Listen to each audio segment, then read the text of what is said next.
Hi, we're back on the Silverfox Hustle podcast. This is episode number 37. And if you are listening in, please, at the end of the podcast, please do me a favor. Just click on the follow or subscribe button and leave a review also. I want to hear from you. And if YouTube is your thing, just tune into our YouTube channel as well and subscribe to it. This is the Silverfox Hustle podcast. Now, in the studios with me, episode number 37, my latest guest is a current professional footballer in the Singapore Premier League. He's playing for Hougang United at the moment this year. He is a graduate of the Singapore Sports School and also had a stint at the NFA under-18s. And in 2017, he had his first national team call-up. Now, he also had a stint in the J2 League. That's in Japan, if you don't already know. He played for Matsumoto Yamaga. He had a loan deal there in 2018. We'll talk about his experience there as well. And academically and as a professional athlete, he can mix it both, right? Not many can do that. I have to tell you that, right? So he has a degree from the NTU, by the way. And the reason why we have our next guest in here is because of the route that he took, the ups and downs that he went through. I think it's a joy to hear his experiences. Welcome to the Silverfox Hustle podcast, Mr. Anders. Hey, thanks for having me. You're playing with Hougang this season. How has that been so far in terms of pre-season, without giving too much away?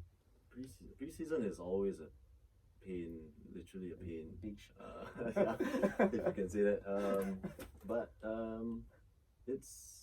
think it's exciting because there's a lot of new additions. Yeah. New In terms of local players as well. Local and foreigners as well. I know Sharali Shah is with you guys. Yeah, I think he'll provide a little bit of experience there. He does. We see a glimpse of his experience in training, and it's good to have someone so senior to really learn from.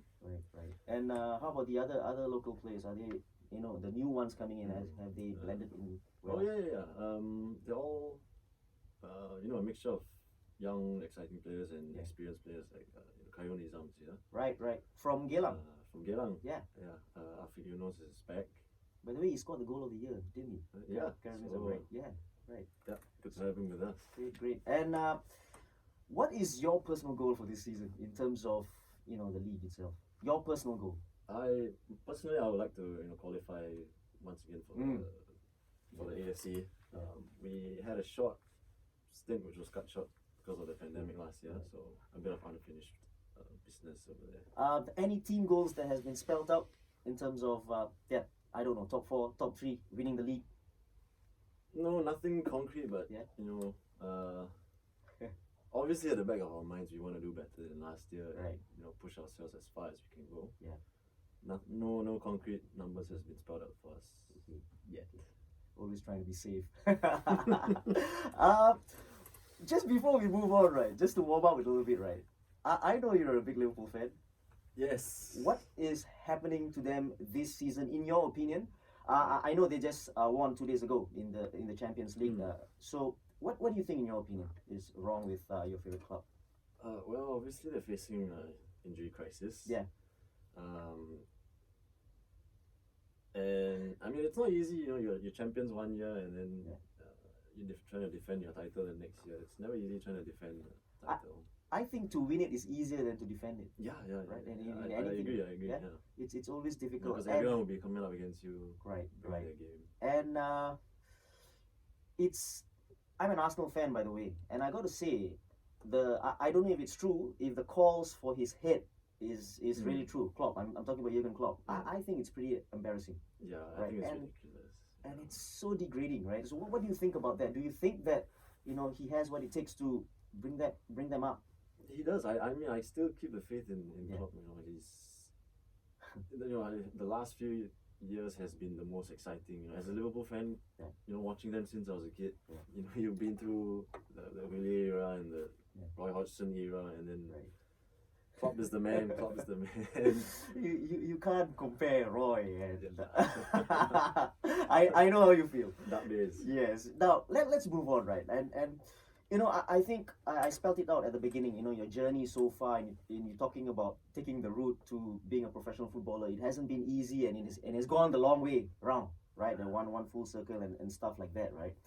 And whether it's football, whether it's your personal life, whatever ups and downs, right? and it's the same with my other guests as well.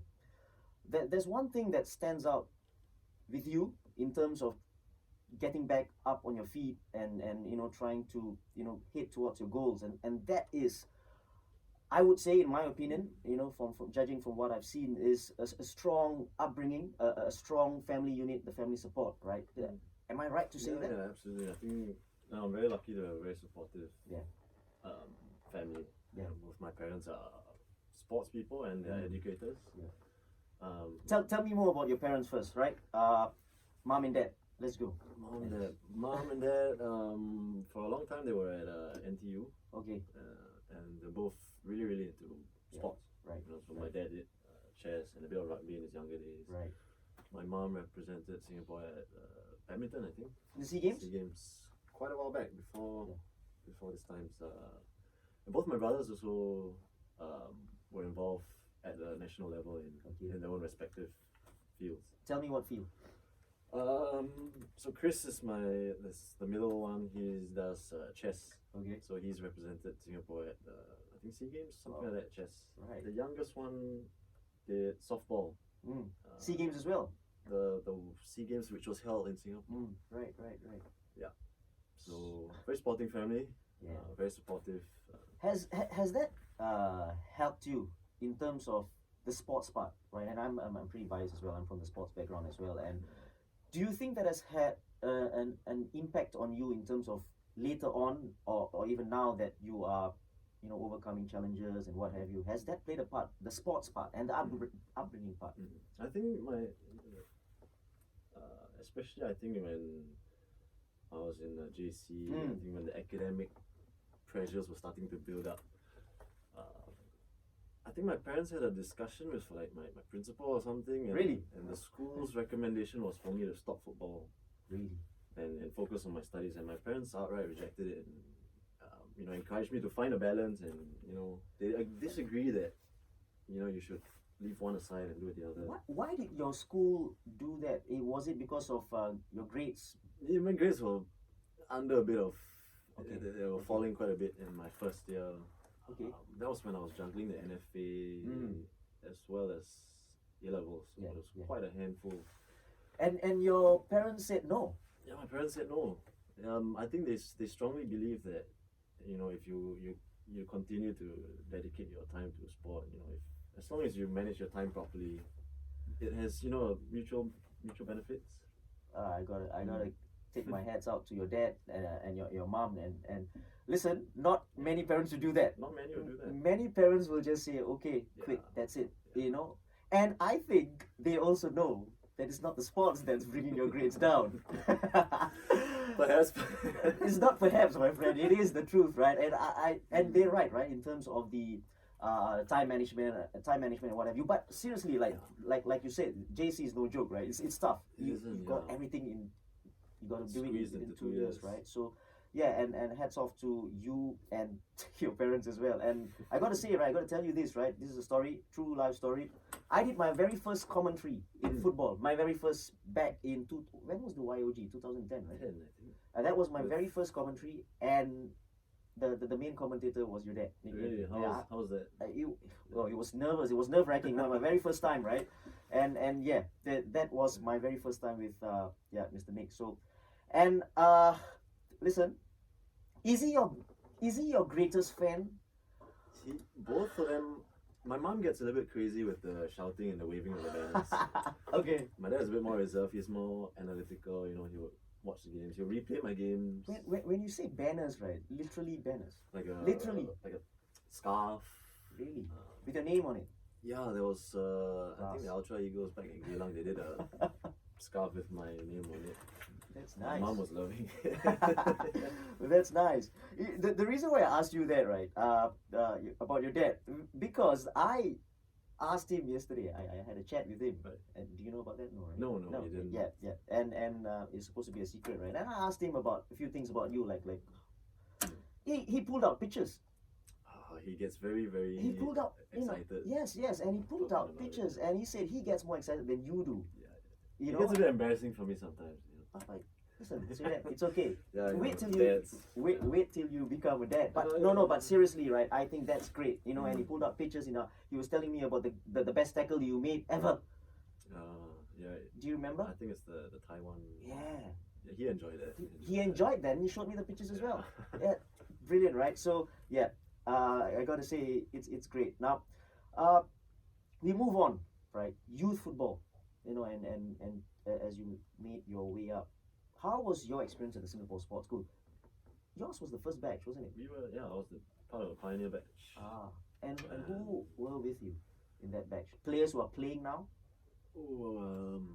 Safwan, Okay. Madhu, Mm. and Akari.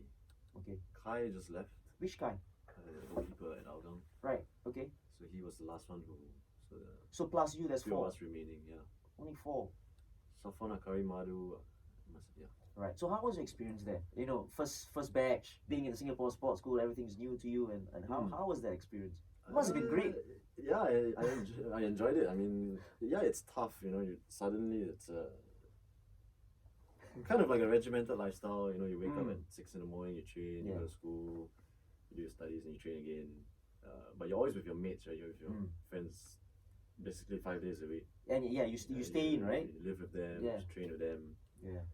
So that was really, really fun, and quite tiring.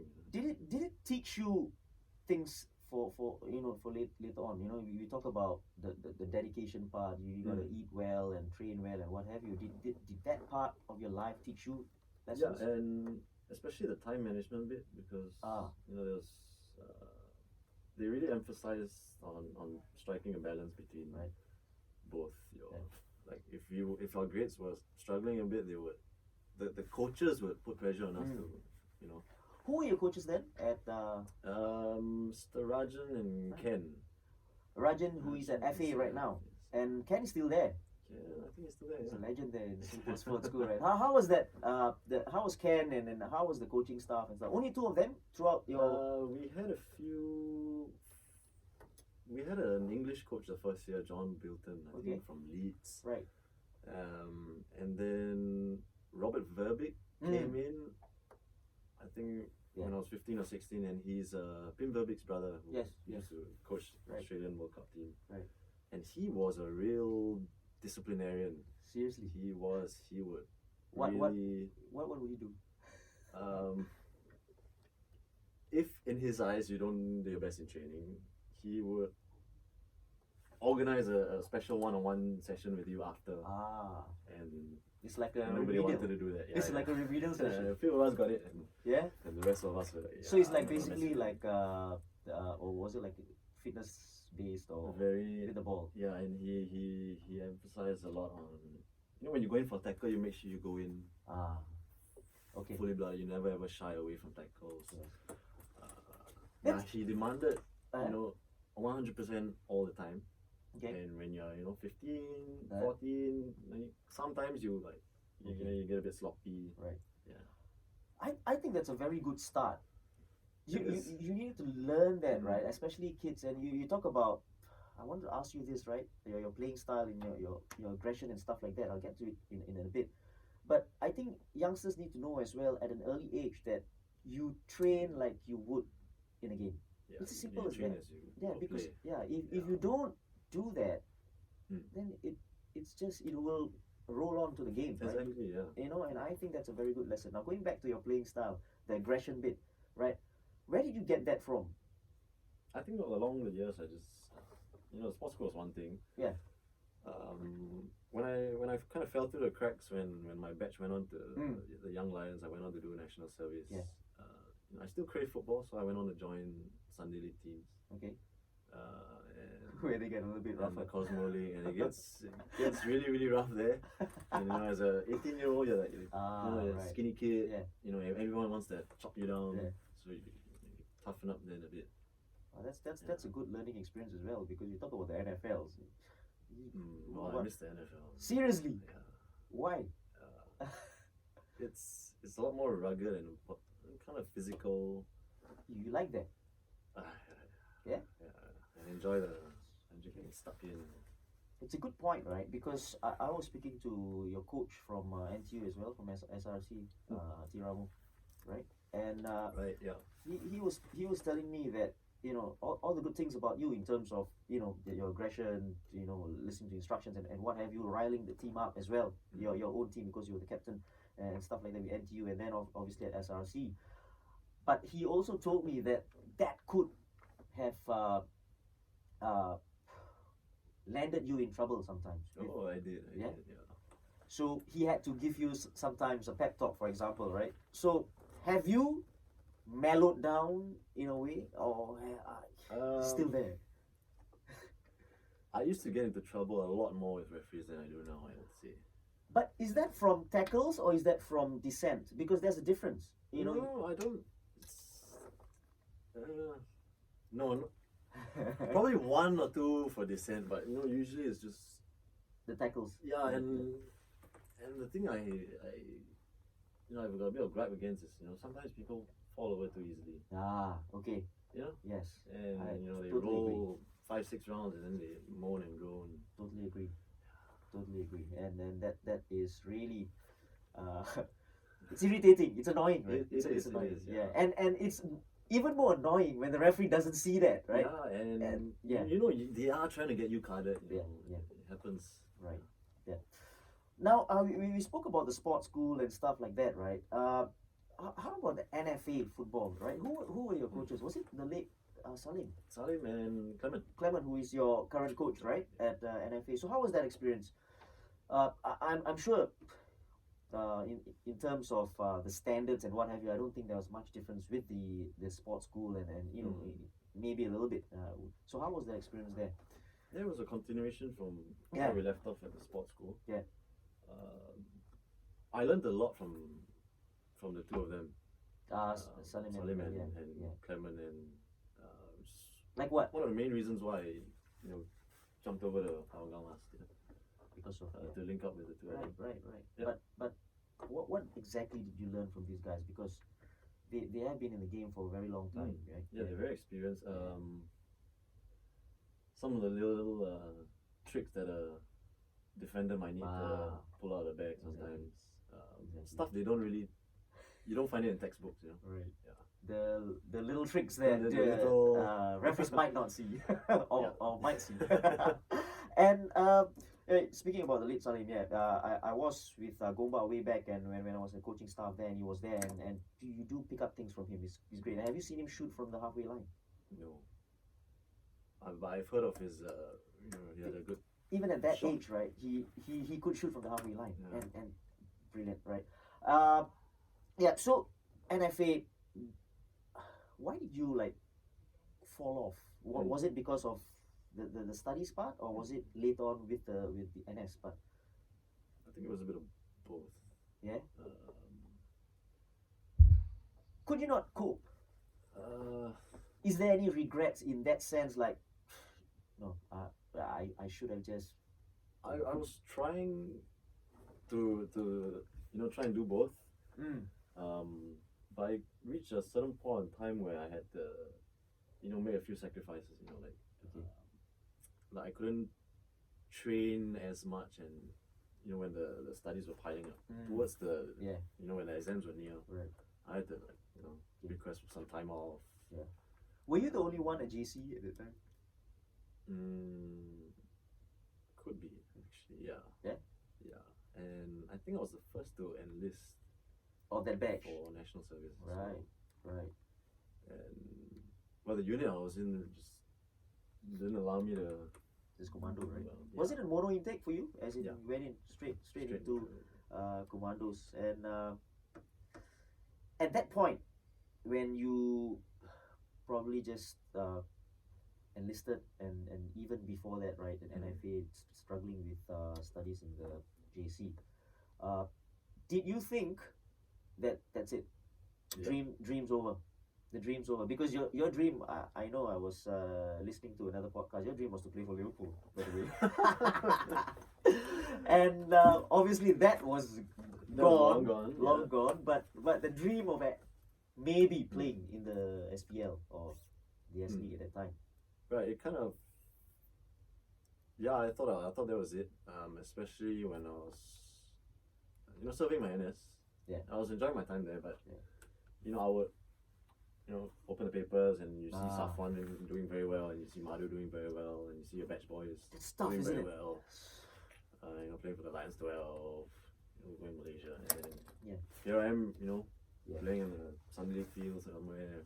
Yeah. Yeah. So while you were NS, you still did play like on the weekends, maybe sometimes, right? And let's talk about NS a little bit.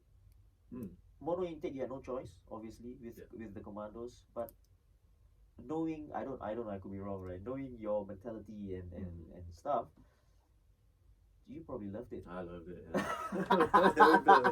I actually stayed in line an extra year. What? Yeah, I did my 2 years and then decided, okay, I'll do one more. Why? I really enjoyed it. Is that possible even? How is Yeah, that possible? you could, sign a voluntary extension.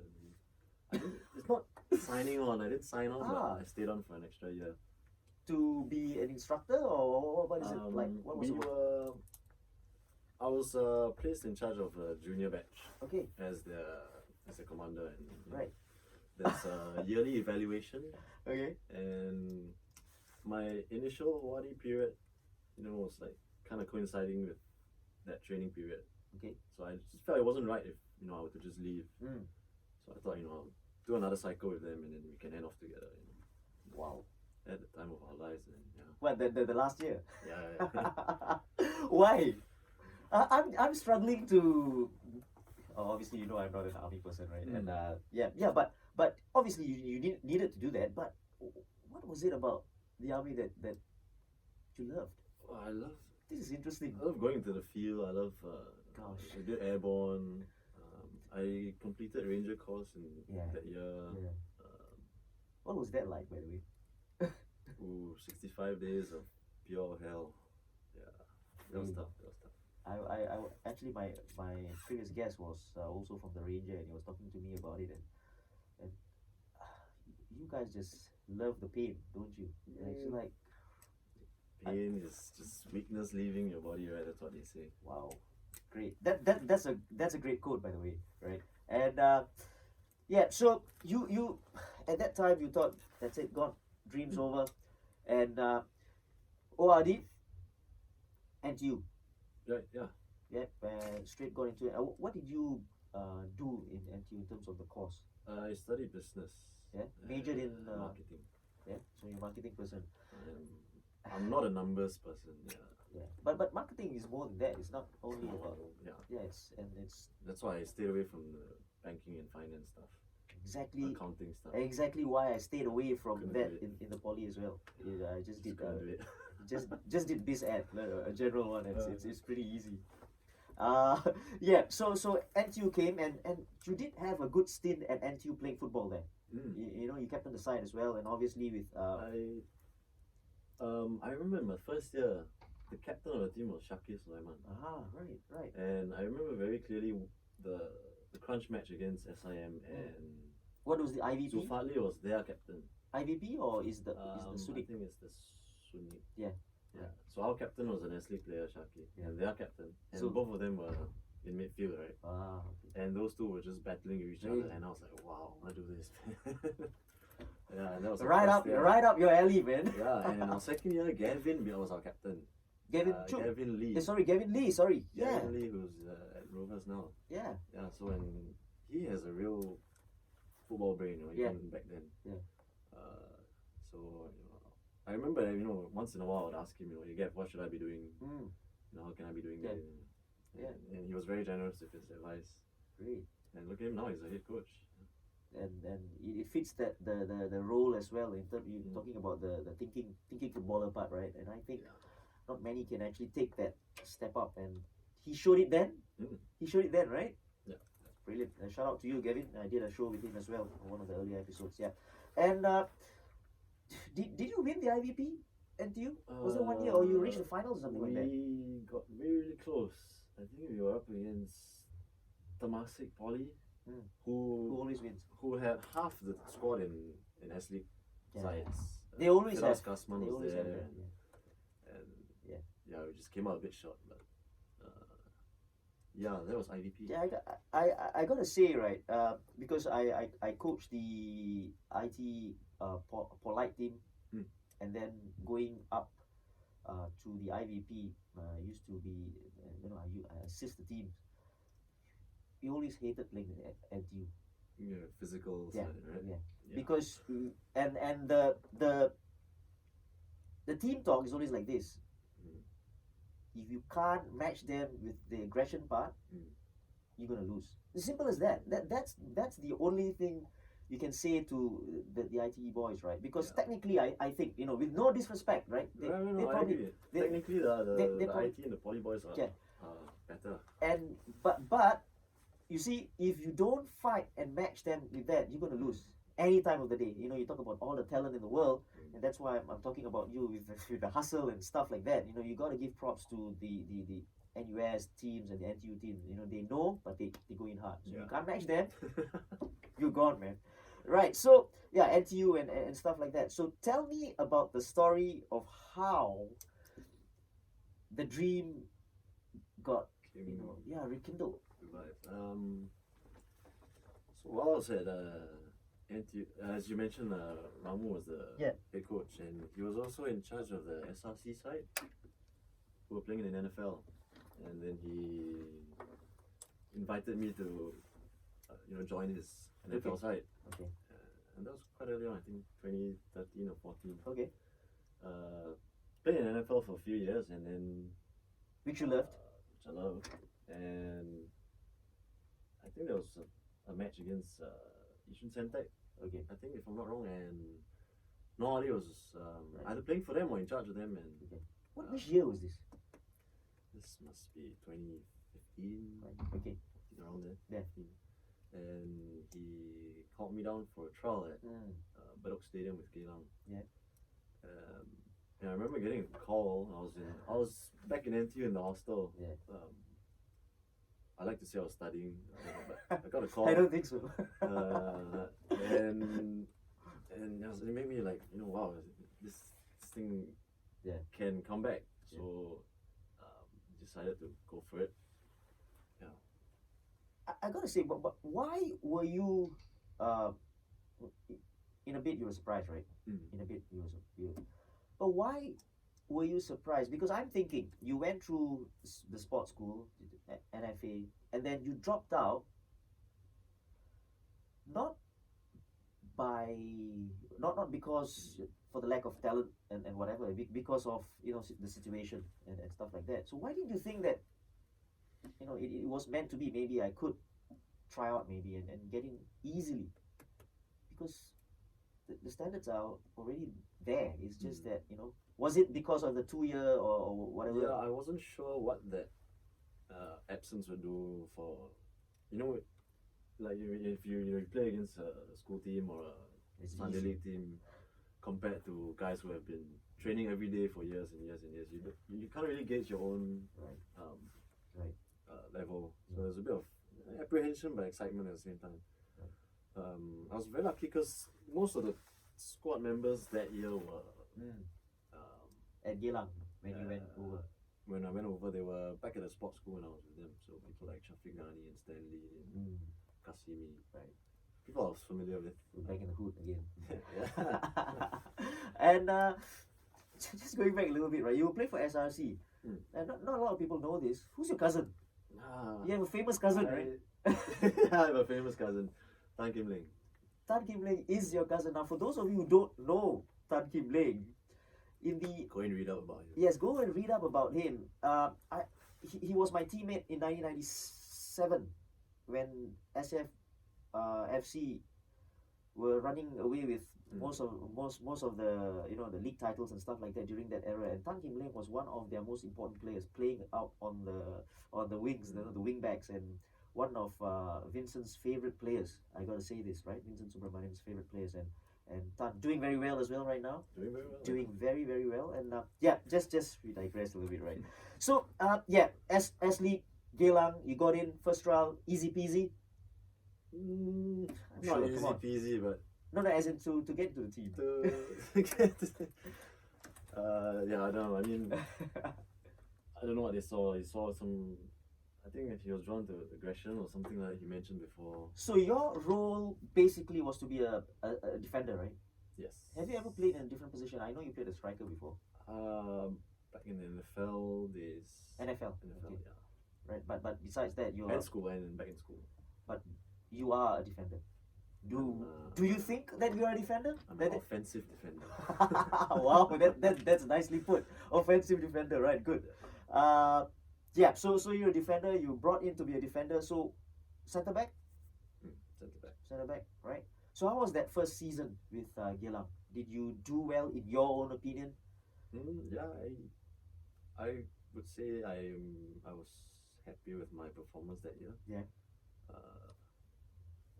It was a very exciting team. We had a very, very good mix of very experienced players and the guys who just came off the SEA Games. So we have people like Daniel Bennett and Indra. Right. Very experienced players. Right. People I watched Tiger Cup. Yeah. And now I'm the same team as them. And then you have the SEA Games players as well. Yeah. So it was very, very, very tough trying to break into that team. Well, that would be a good learning experience as well, right? It was, yeah, it was. I learned a lot. With the team, the players. Who do you looked up most to in terms of the local players there? Back in Geylang at that time? You know? Well, You Daniel mentioned, Bennett and yeah, Yuki. Yeah. Daniel Bennett, by the way, is still playing. Yes. He is still playing. You were still at NTU then, weren't you? I was. Was that tough also? Because come on, NTU is in Wait, you talk about traveling time, then it's tough. Yeah. yeah, you gotta bring a passport with you to NTU. yeah. It's damn far, man. Yeah. Jurong to Bedok every day. But Twice a day sometimes. But in terms of the trying to cope with the study bit and was it easier It's for a you? bit easier. Right. I mean, knowing what it was like during the A levels. Yeah. I kind of learned my lesson. I knew how to properly Ah, spread out my load. great. Now, how would you describe your playing style, right? Now you talk about aggression and whatever, and you talk about attacking defenders. So is that really what you want to be known as, like or even a defensive man? I don't know, right? So what do you? I mean, whatever position the coach decides to play me, I always stick by the same principles. I'll never ever shy away from a tackle if I have to. I'll never give up. Yeah. Technically, there are players who are way better than me. Yeah. But I try and make up for it with that bit of the aggression and all that. Very first minute of the game, player runs through. You bring him down, get a red card, or let him go free, score a goal. You have 89 minutes to come back. Which one? He's not gonna get past me. I'm gonna chase him down. So you are confident that you will. I will catch him. That's all I need to know. Now let's talk a little bit about Matsumoto Yamaga, right?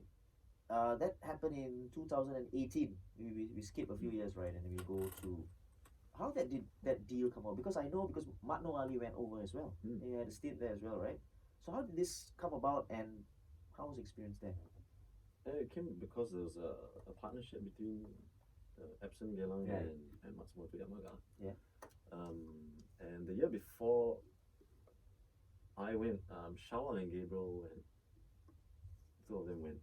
And But that was only for like that was like a training stint. Yeah. Yeah, and so the following year I was gonna go for a training stint as well, and for some reason they decided that that a longer term would be more beneficial instead of a short stint. So you signed like a loan, Like a half season deal. From which month to which month was that? Like it was mid-season, so it has to be around June, right? Around June.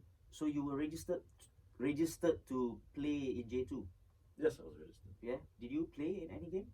Not in any first team games. Right. Yeah, we did have a reserve league. Yeah.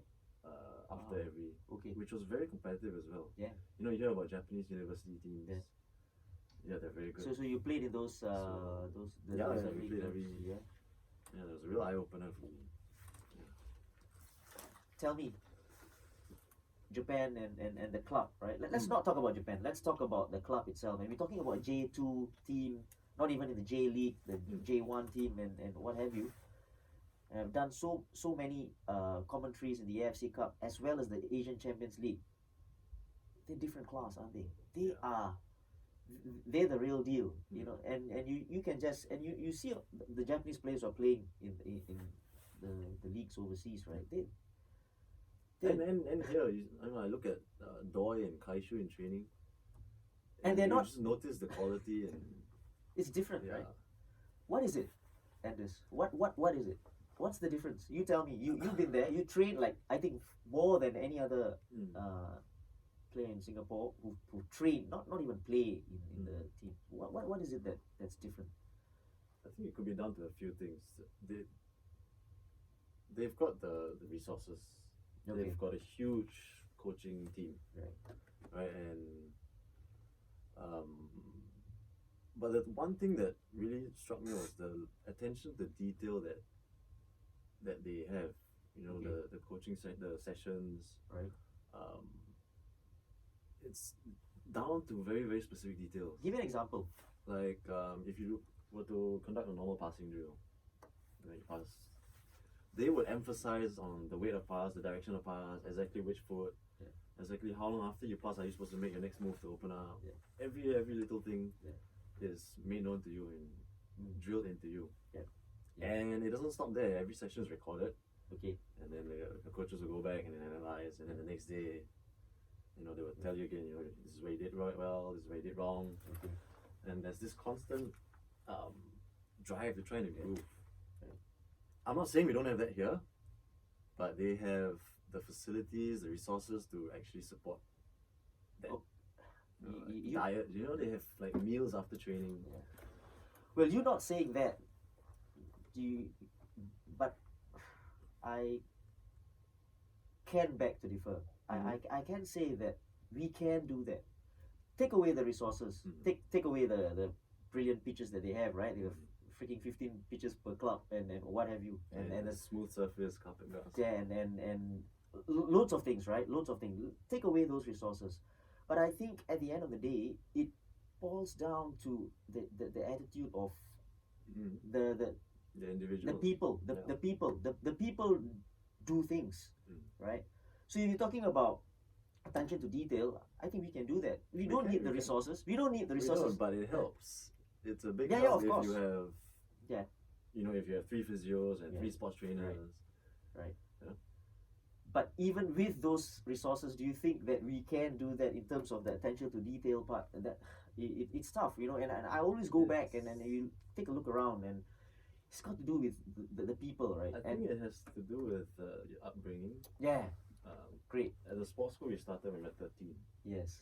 Over there, they start way younger. I've seen yes. small kids with super technical skills, you know, juggling the ball and just effortless. Yeah. And these guys are tiny, you know, and we start at 13 over here. So that's the difference, right? That's the difference, and it's great. And because some time back, was early 2000 and whatever, I went to Japan, to the J Village, right? It was the national center.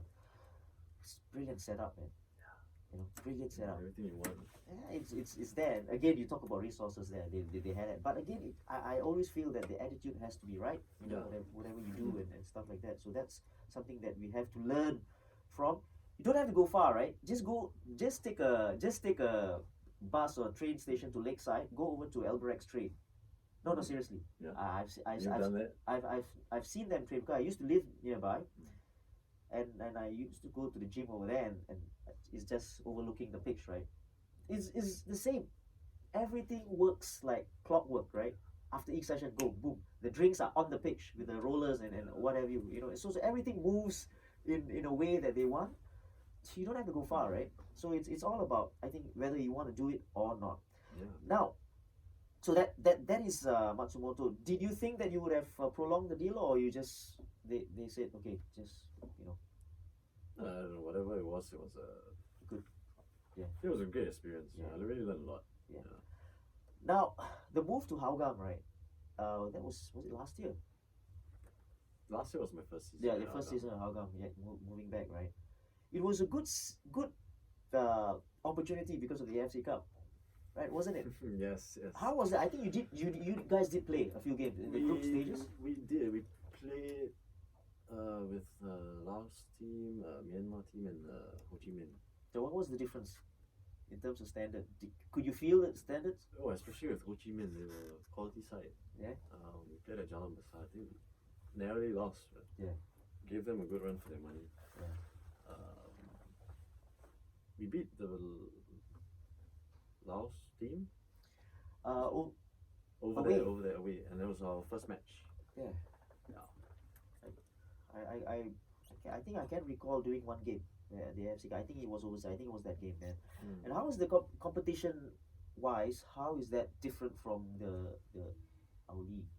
Is there a lot of difference there? I'm talking about the AFC Cup. Let's not even go to the ACL. Mm-hmm. Is there much difference? Do you think that we guys can? I think we can match them. Yeah? Yeah, I really think we can match them. Right. And yeah, to be cut short, right, because of the pandemic, and that was a real bummer.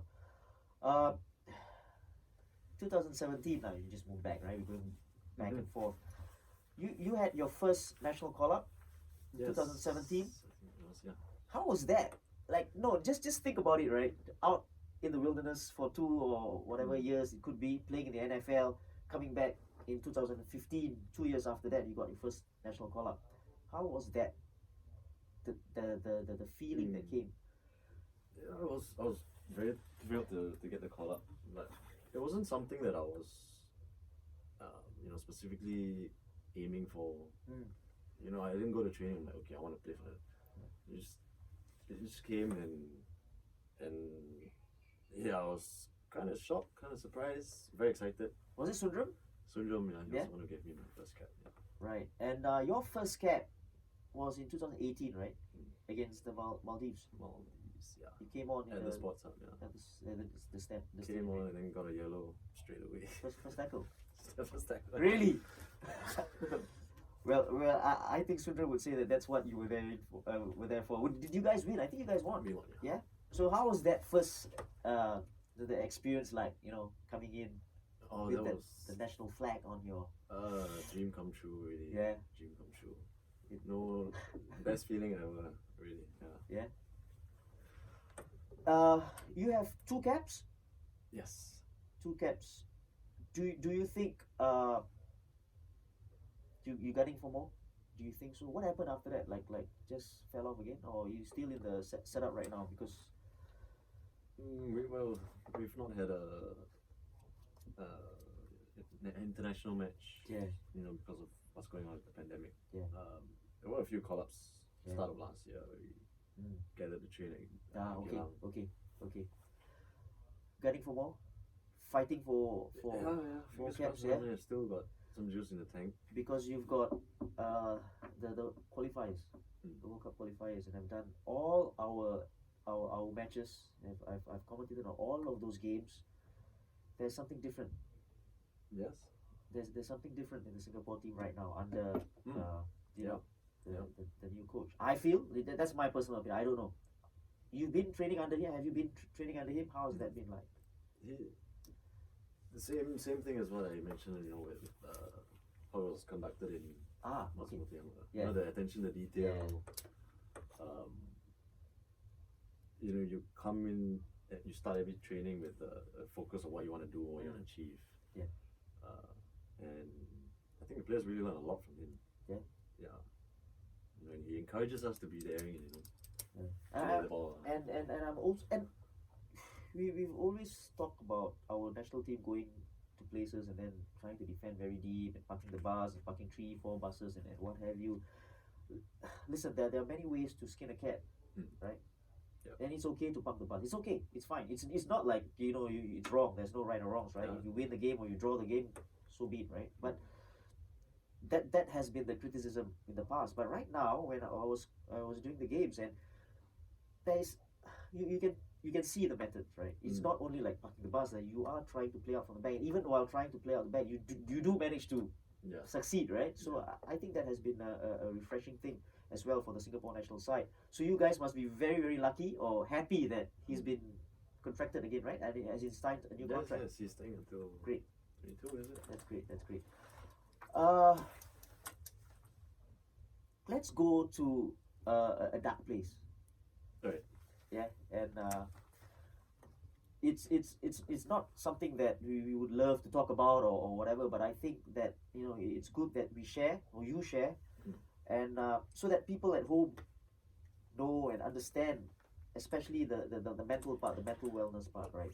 Now you had an ordeal last year. It was 2000, yeah, ordeal last year, and since it was last year, it's pretty fresh, pretty raw in your head and your mind and whatever you're feeling. Now, you mind sharing this? That's fine. Yeah.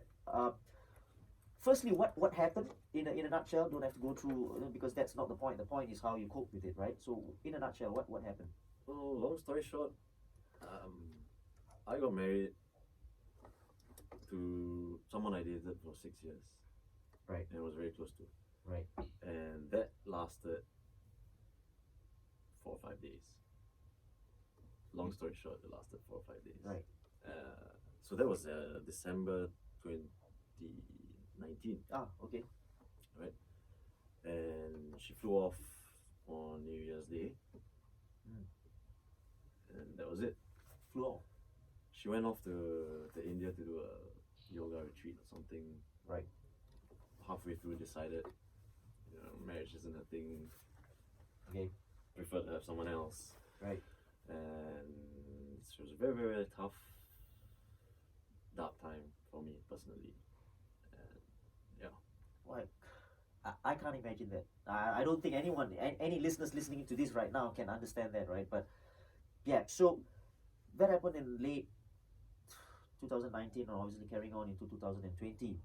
That must have been difficult without a shadow of a doubt. But you're talking about starting preseason and all this jazz, right? Yeah.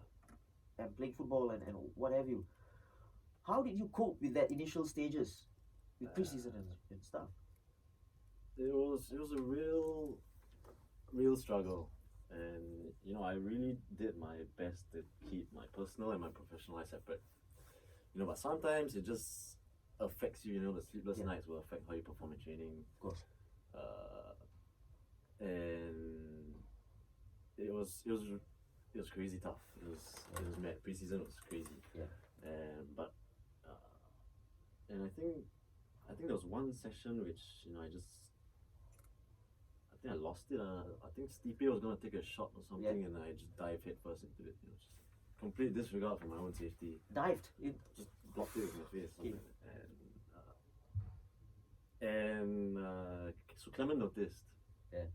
And he pulled me to one side and just like, what's going on? Yeah. I'm like, what's going on? And he said, normally you're aggressive, but that was just crazy. Something's bothering you. And, he noticed, and Stipe noticed as well. So they pulled me to a side, and it took me a while to open up. I was in denial. I was like, everything's fine. Yeah. And then eventually I just, I told him. And before Clement and the guys, who else knew? Obviously your family knew about it. But my family knew, my close friends knew. No one in the club really knew until Clement raised it. How do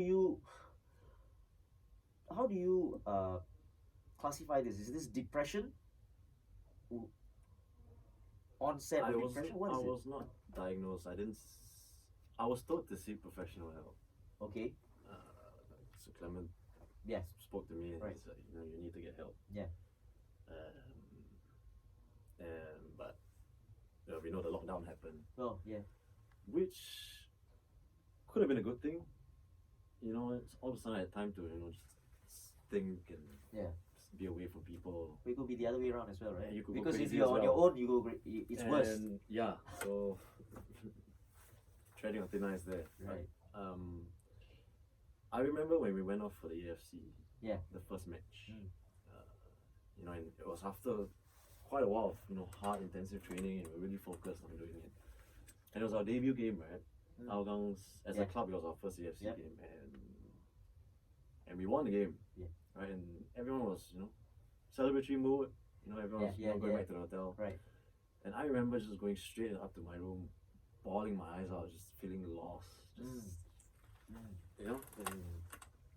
And I don't know. It's a man's game. You know, you don't want to show weakness. You know, by opening up. Yeah. Jai, I wanted to ask you this part as well. I think this.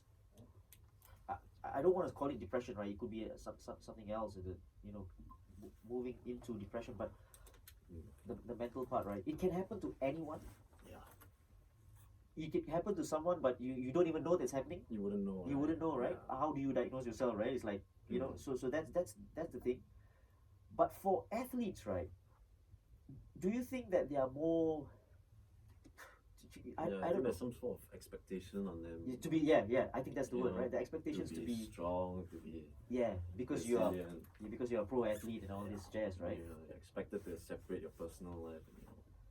And does the ego part come in as well? Yeah, it does. It does. It does. Yeah.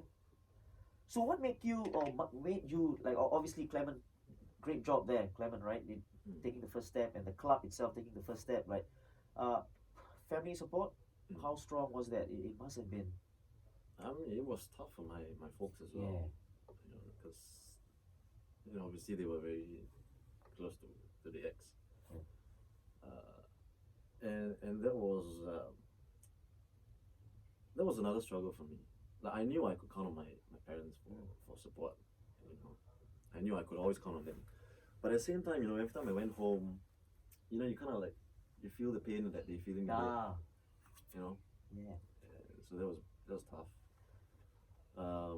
That's why for a period of time I moved, bunked in with my brother and his friends in Deal. Okay. Just to get away from everyone. Okay. Are you in a happy place right now? I'm much better now. I've met someone. Yeah. Who's great.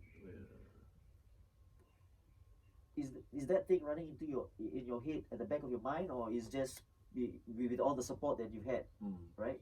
It was for a while. Yeah. I'm with this new girl now. Yeah. And she's great. She's she understands what I've been through. And it's very tricky. You jump into a new relationship. You don't want to bring baggage along. Yeah. But she's great. Great. Yeah, I'm truly happy for you that you've taken that step and moved on, right? Thanks for sharing as well. I think that's it's difficult. It's difficult. It's difficult. I mean, I can't imagine you doing it because it's difficult for me as well, right? Like I'm just listening to this and I'm thinking, shit. Shit. But what scares me is, it could happen to any of the other players. I'm just thinking that. And I was lucky. My Clement and Algang, they're very supportive. Yeah. I'm scared to think if it happens to someone else and they don't receive the same support system. Yeah, exactly. And not only about that, the relationship part. It could be anything else, right? Not only about that. So, what would your advice be, especially for players? Let us talk about our footballers. I think we know about our footballers who have problems, and I don't know what can be anything, right? Yeah, it could be financial problems, it could be marital problems, could be anything. What would your first advice be to them? Speak to someone. Yeah. Speak to someone you can trust, someone who wouldn't judge. Right. We try and keep it in, we try and be men and deal with it ourselves, but sometimes it's just better to and it's also someone. And it's also it's a personality thing as well. Some guys are a little bit. I'm like that as well. I would share. I would share. Like I'm like that too. I don't mix my whatever work that I have at home. Yeah. I'm like that. I just how's things good. Yeah. That kind of thing, right? Straight face. Yeah, everything's okay, right? Again, like I said, thanks for sharing, and very glad that you've moved on a bit, and great to hear from you. And moving on, right? Some personal thoughts about some quick fire questions. Okay. Right? I'm ready. Best striker you played against? Wow. I think Doy is a handful. From Elbrecht. He's playing He's for with us now. Oh, with you guys now, yeah. I've seen him finishing. Yeah. Oh, the guy can finish. This Doy, was he called Jumbo? No, that's a different guy, right? That's Hoshino. Hoshino, yes, Balestier, right. Okay. Best striker player was Doy. Best centre back partner. Best centre back partner. This is interesting. You don't want to be. Come on. Wow. Don't just be candid. Come on.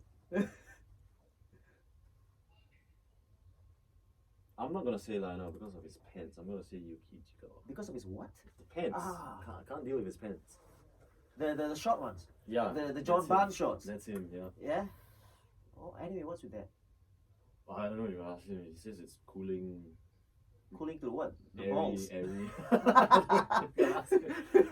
You wouldn't catch me dead in that. Right. Not only him, right? There's a few others.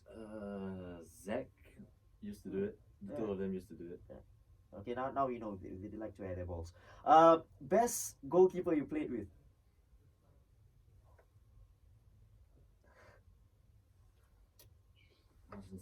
Hassan Sani, yeah. I played with him 1 year. Great goalkeeper. Best mate in football? Shaw? Shawal. I think we made the same jump together. Back three or back four? 3. Why? Hmm? Why? You keep the faith in the 3, you can go in and attack. Okay, this is a good one. Best dressed a footballer where you see every day or maybe in the national team or whatever in the dressing room, after a game, for example, or while coming to training. Best dressed. Best dressed. Oh. It's hard to pick a best dressed. Many picks for worst dressed. Isa Halim at Gelang used to. With the hair and what have you, right? Okay, worst dressed. A few, it's okay, fine. Come on, this will be funny. Wow. I'm just in my mind, right? I'm looking at my changing room and just going down. Yeah. And like I just Down want to the name all. All of them. I know. Worst. Actually, I'm guilty of that. I've worn some dodgy. Oh, that's a good start. So pink what? Flip flops. I would say it's me. Flip flops. You know, there's this luminous pink sliders, Okay. which are perfect for the changing room. Yeah, it's the changing room, yeah, but Dodgy. right. So you're the worst dressed. The best game that you played, off your mind, like something that stood out. Personally, I would say the Taiwan game, the game against Chinese Taipei. Even though we lost, Yeah. I never felt so tired out after a match. Wow. Except that one, I remember that game. I was very tired after that. I just couldn't move. But you had a good game. I felt I did. Yeah. I felt Was it the one that you put in your yeah, tackle? that was the one. That was a great shot. I will share this, by the way, on social media, that tackle, and also a shot of you when you were, I don't know, 12, 13 years old. I will share that with the trophy. Thanks, Nick. Worst game that you played in? Worst game. I think it was against Palestine. I was playing for Geylang. Okay. Gave away a sloppy pass. Right. Like terrible. It was unforgivable. Ended up in a goal. Yep. Okay. Right now, biggest disappointment, career-wise, anything?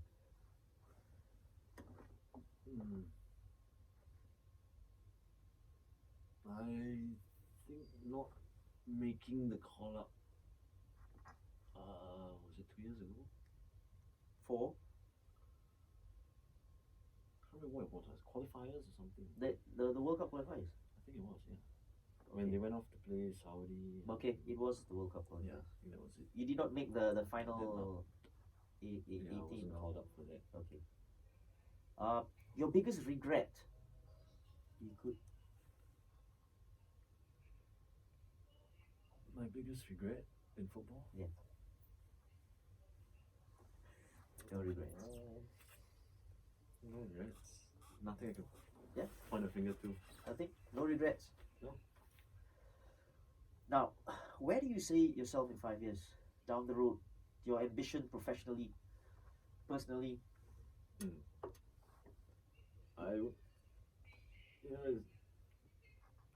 To be honest, every preseason, right, you tell yourself, this is my last year. This is my last year. Why? Because of the preseason. Because of preseason, you're doing a lot of running, and then you're like asking yourself, why are you doing this? I understand. But once the season starts, you realize how much you like it. In the off season, you miss, especially during your circuit breaker. How much we miss having a ball. Yeah.